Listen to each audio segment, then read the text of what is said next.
Welcome. In front of me is a OnePlus Pad 2, and today I'll show you how we can capture screenshot on this device.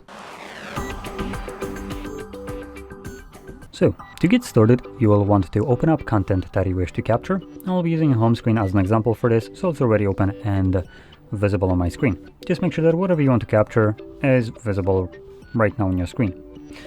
Once that's the case, all you need to do is just press power button and volume down at the same time. So I'm going to try to grab it somehow so the tablet doesn't skedaddle. There we go. So pressing both of those buttons at the same time captures a screenshot. Now first time around you do get this notification right here that you can capture screenshots, different types of them, easier by just using 3 fingers.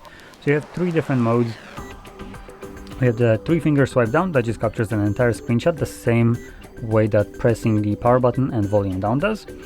Then you have the hold 3 fingers and let go and swipe diagonally, as you can see, to capture a cropped screenshot, specific portion basically. Then we have the hold and after a moment start swiping, and depending on how far you swipe, this will also capture a cropped screenshot, though it does go all the way to the edges.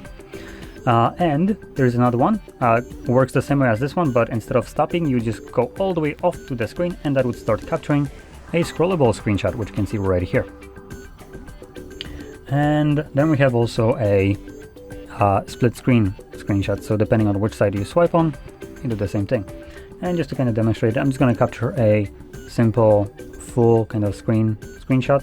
So there we go. Now once you have captured your screenshot, you can then find it in your Photos application. Now by default you'd be located in the Photos tab, which your screenshots will appear under, or somewhere at the very top if you have just captured them. Now it might be easier to find your screenshots down the line by going into the albums right over here and navigating to the screenshots album.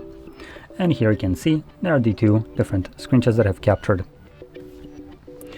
So with that being said, if you found this video helpful, don't forget to hit like, subscribe, and thanks for watching.